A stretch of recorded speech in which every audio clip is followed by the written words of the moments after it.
Good morning. It's Garden Wednesday, Western New York. Welcome.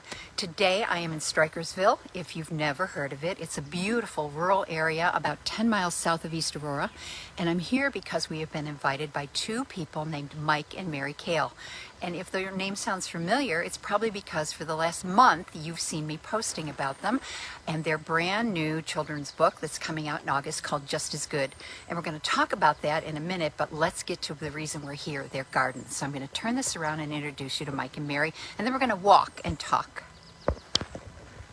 Good morning, Mike and Mary. How are you? Good morning. Whoops. We're doing good so far. Thank you so much for inviting us to your gardens. And if it's okay, let's start walking and talking. Sure. So I just want to give people this view.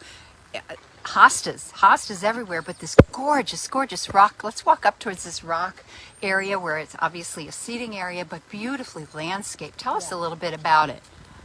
We decided, this was done last year, we decided we want to do something with the front because it was all wooded, and we cut that trail, the driveway out through there so that we could get in and out with the big trailer. And then it looked kind of bare.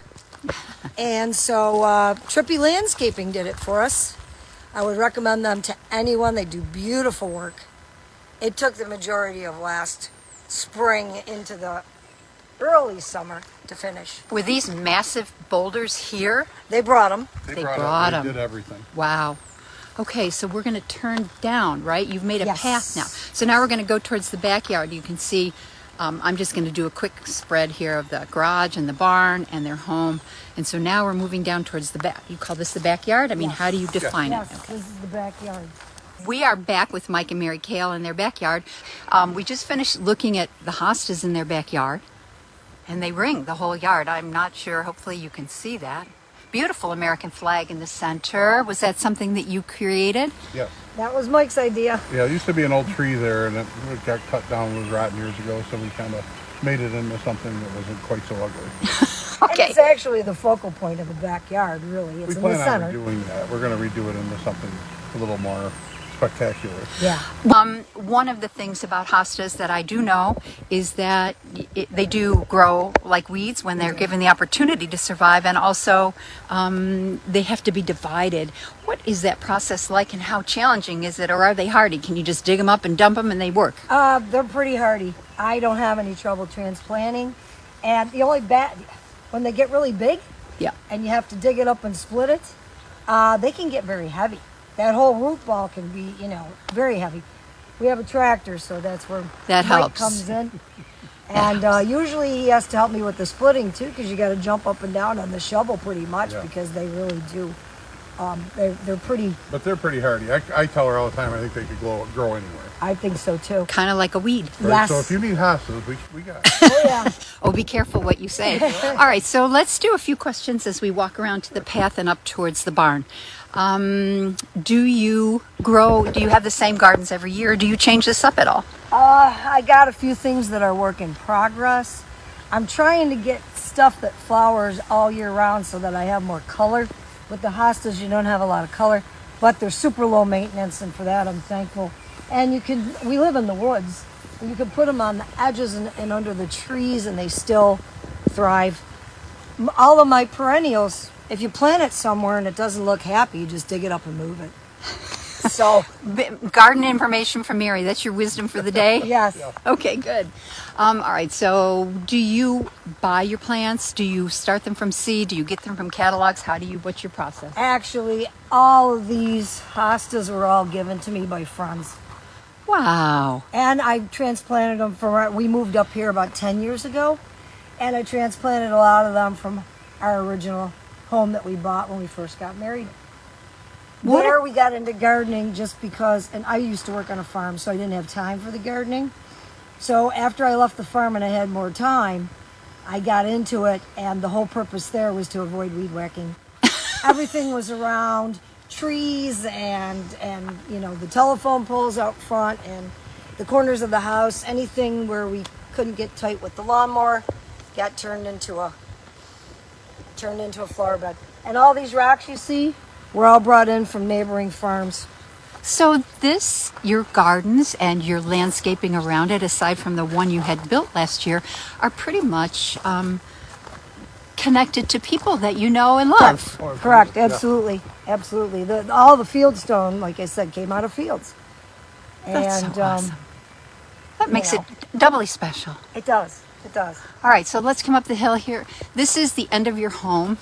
Yes. And this garden is because, or You just, could ask my husband. Well, that's what we All right, call Mike. We call our Hemi garden. Anybody that knows motors, well, we pull tractors the in things there. out. They're Hemi-based engines. So, unfortunately, sometimes when we have problems on the track, all our engine parts I just couldn't stand to throw away. So we built that little silly thing out of piston and connecting rods for the motor.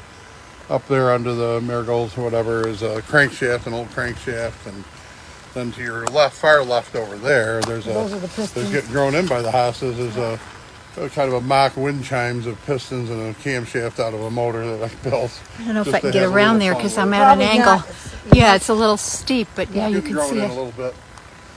And flowers. Your hostas are flowering, which is They are. awesome. And I've never seen a flower like this come out of a hosta. What do you know about it? It just turned up there, and I haven't got a chance to dig it out. Oh, don't. Why It not? seeded itself. There's 3 of them here, as you can see. It's got a very large purple flower on it in the spring. Right. So it's not a hosta flower. Nope. It's just someone who's joined. Yes. That's awesome. From where, I don't know. And this is a hosta? I don't know what this is. I got it from a friend of mine. I have no idea what it is, but it grows here pretty well. It needs a little more sun. Total shade is not the deal Not for good this. for it. It does get little teeny blue flowers on it, like forget-me-nots. Yeah. Very pretty. Yeah. All right. So coming to the barn. Not that we. Whoa. Wait. Yeah, that's a big Tell me about this thing. Those are, I don't know what kind they are, but those are the ones that get biggest of all. So I try to keep them in the background. They're around the flagpole. They're plain green, which doesn't really thrill me. I like the tricoloreds and the multicoloreds, but But they grow great they're in the back. spectacular. In the back row, they do fantastic. Oh wait, what's this thing in your? What do Well, you that's call it? just The a- Hemi garden. It's a Yes. mock-up of a motor that I built, that I put together for in there. Just it's a mock-up. Old parts. Just had fun. More old parts. Mike, do you not have enough things to do Oh my in your God, life? we're both retired now finally, but we never sit still. So come closer Try together not so I can to. get both of you. Okay, so let's finish this up. Garden pests. How do you deal with them? Slugs. You just saw those guys. They're already getting chewed on. Right. So what do you do? Well, I've tried the beer thing, and it works to some extent, but with so much here, it's really difficult to. I don't like to dust them or do anything like that, so I just let them go, and when they start looking really bad, you just don't look.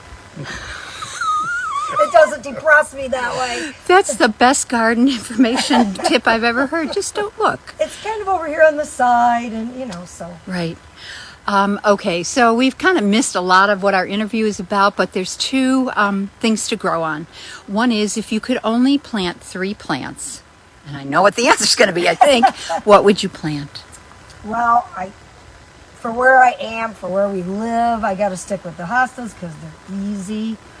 Bleeding hearts, I've had a bleeding heart that I've been able to move around, and they're very beautiful, but I got to be careful, light-wise, where I can put those. Right. Number 3, I like the lilies.